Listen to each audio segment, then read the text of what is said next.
Mes chers amis, je vous convie aujourd'hui à un voyage intérieur, une exploration délicate et, je l'espère, profondément révélatrice, au cœur même de notre être. Imaginez un instant votre cœur, non pas seulement comme cette pompe musculaire infatigable qui orchestre le ballet de la vie dans chacune de vos cellules, mais comme le sanctuaire secret de votre vitalité, le dépositaire silencieux de vos joies et de vos peines, le baromètre sensible de votre équilibre intérieur. Dans la symphonie trépidante de nos existences modernes, où les sollicitations extérieures sont légion et où le temps semble nous filer entre les doigts, il est si facile de devenir sourd aux mélodies subtiles, aux avertissements discrets que ce précieux organe nous adresse. Nous nous pensons souvent robustes, nous nous sentons parfois même invincibles, glissant sur la surface des jours sans prêter attention aux signaux ténus, presque chuchotés, par lesquels ils tentent de nous alerter. Attention, je suis las, j'aspire au repos. Je porte le poids d'une fatigue que tu ne vois pas encore. Aujourd'hui, nous allons ensemble, avec une infinie douceur et une compassion éclairée, décrypter 4 de ces messages cachés, 4 indices subtils que votre cœur pourrait être en train de vous envoyer pour signaler une lassitude insidieuse, une fatigue qui ne se manifeste peut-être pas par une douleur aiguë ou un symptôme spectaculaire, mais qui, si elle demeure dans l'ombre de l'ignorance, peut lentement éroder notre bien-être et notre joie de vivre. Mon intention ici n'est nullement de semer l'angoisse ou l'inquiétude, mais bien au contraire, de cultiver ensemble une écoute plus fine, une conscience plus aiguisée des langages secrets de notre corps, afin que nous puissions chérir et protéger ce trésor qu'est notre cœur avec une sagesse et un amour renouvelés. Car reconnaître ces signaux avant-coureurs, c'est déjà lui tendre une main secourable, lui offrir une précieuse opportunité de se régénérer et de continuer à battre au diapason de la vie, avec force et sérénité.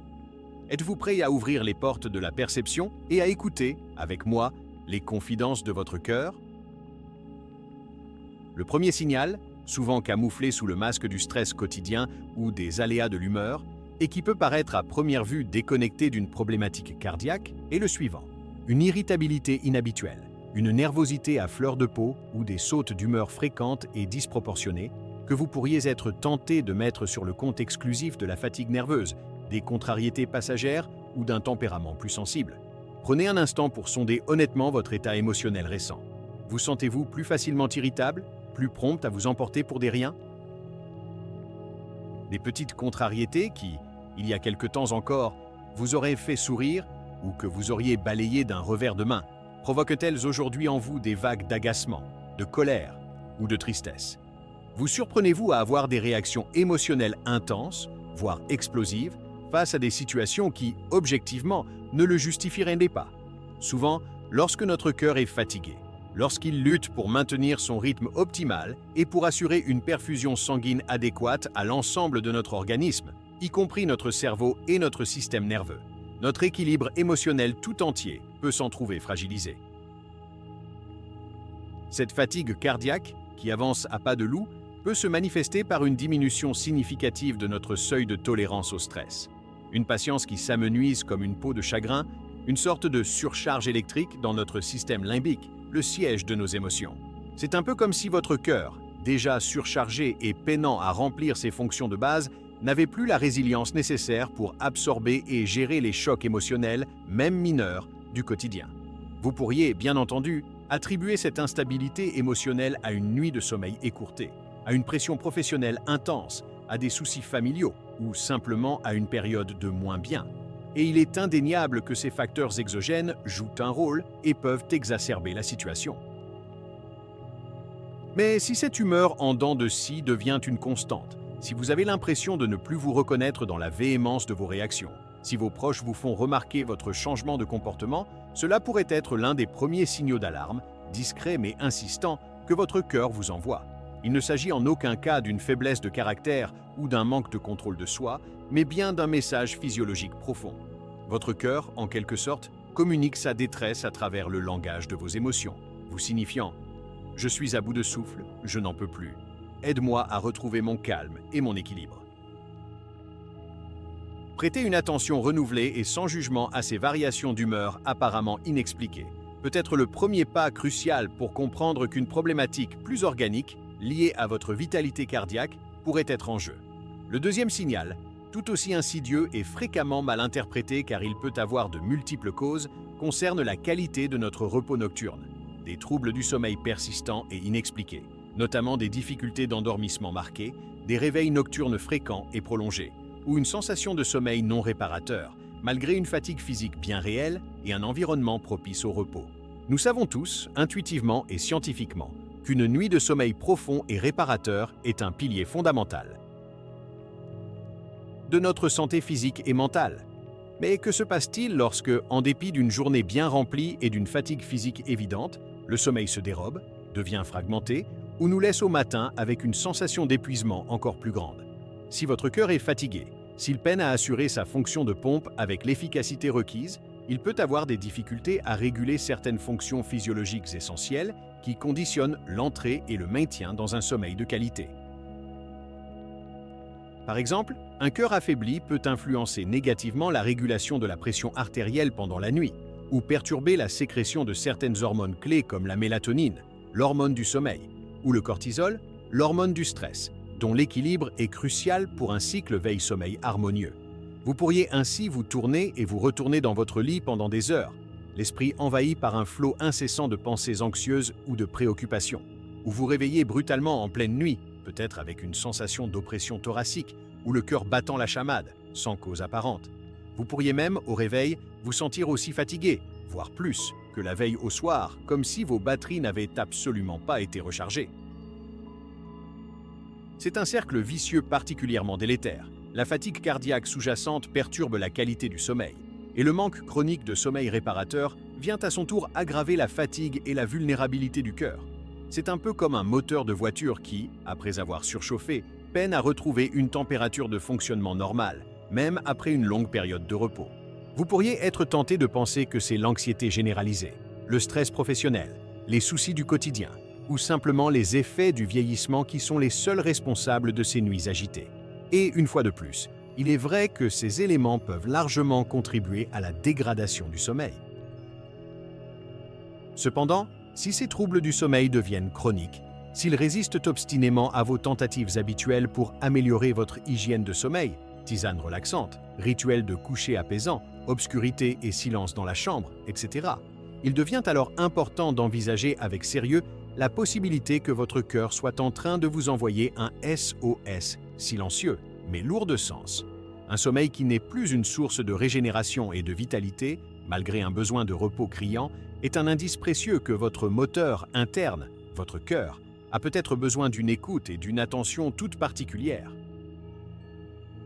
Le troisième signal caché, qui peut se manifester de manière très concrète sur le plan physique, mais dont on ne soupçonne pas toujours l'origine cardiaque profonde, concerne notre capacité respiratoire.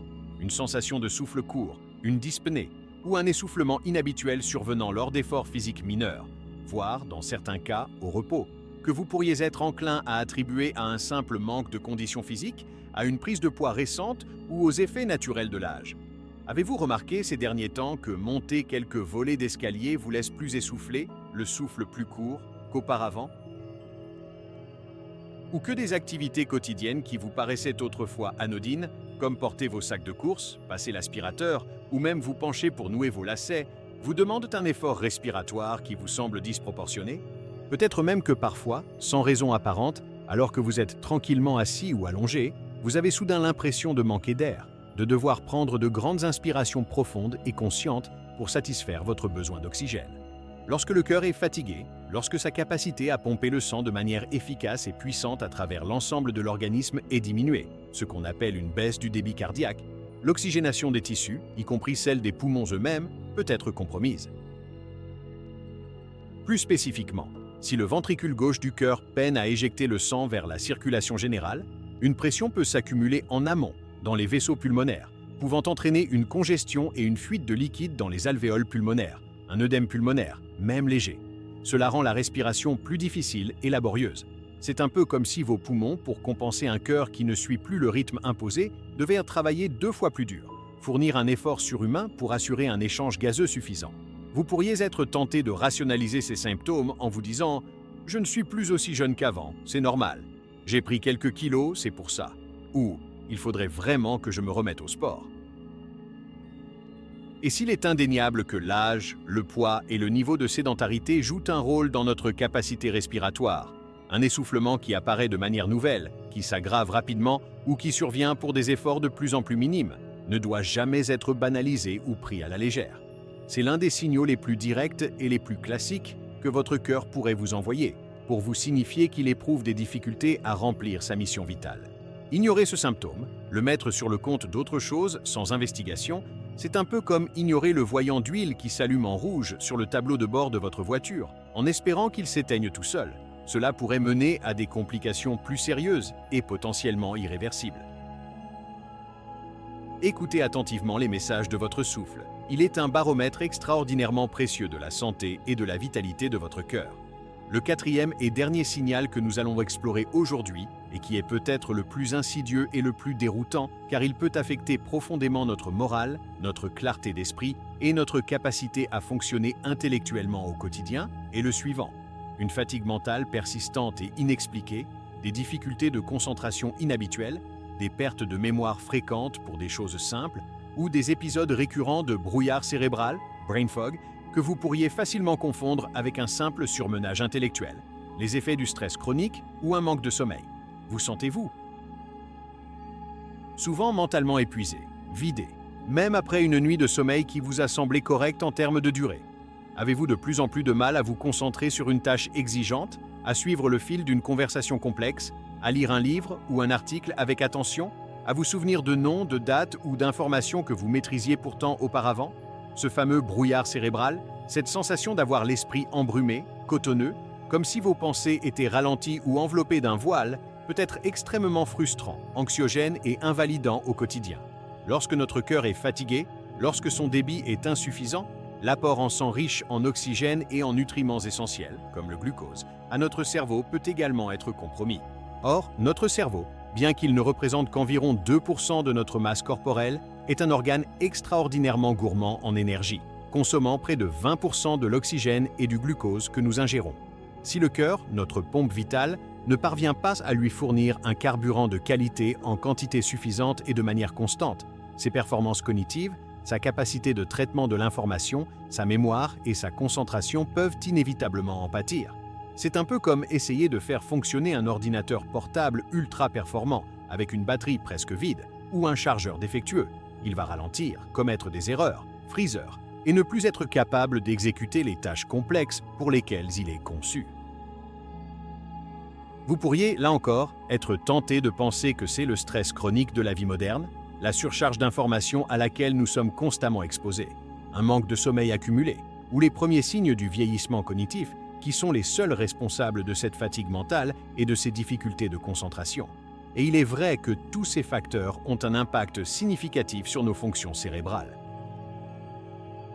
Cependant, si cette fatigue intellectuelle est relativement nouvelle pour vous, si elle s'accompagne d'une sensation générale d'épuisement physique et mental que vous n'arrivez pas à surmonter malgré des périodes de repos, si elle interfère de manière significative avec vos activités professionnelles ou personnelles, il est alors important d'envisager sérieusement la possibilité que votre cœur puisse jouer un rôle central dans cette symptomatologie. Un cœur fatigué ne se manifeste pas uniquement par des symptômes physiques localisés à la poitrine. Il peut aussi affecter de manière subtile mais profonde notre clarté mentale, notre vivacité d'esprit, notre mémoire et notre capacité à penser de manière organisée et efficace.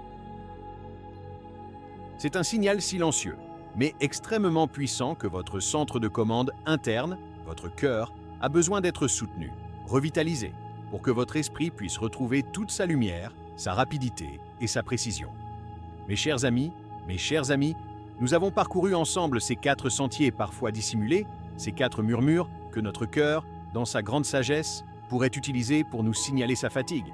Une fatigue qui, trop souvent, reste dans l'ombre de notre conscience, masquée par le tumulte de nos vies ou par notre réticence à écouter les signaux de notre corps.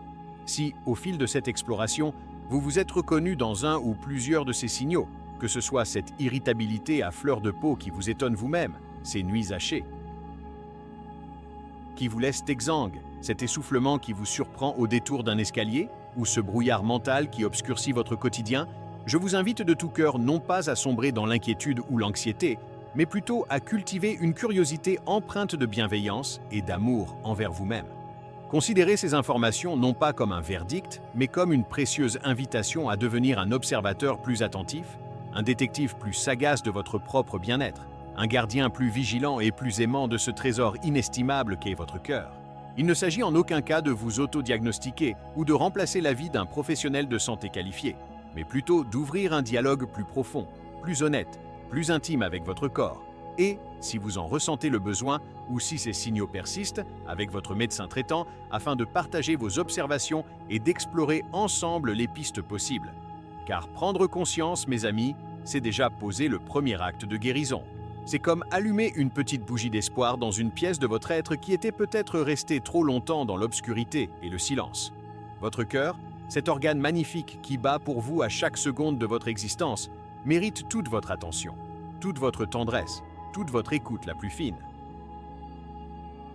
En apprenant à décrypter ces messages les plus subtils, en lui offrant l'espace et le temps nécessaires pour se faire entendre, vous lui offrez la plus belle, la plus sincère des preuves d'amour, celle de prendre soin de lui avec constance et dévotion pour qu'il puisse continuer, longtemps encore, à être le rythme vibrant et joyeux de votre vie, le siège de vos émotions les plus pures, le moteur infatigable de vos élans et de vos rêves. Prenez soin de vous, chérissez chaque battement et surtout, écoutez votre cœur. Il a tant de merveilles et parfois tant de vérités essentielles à vous confier.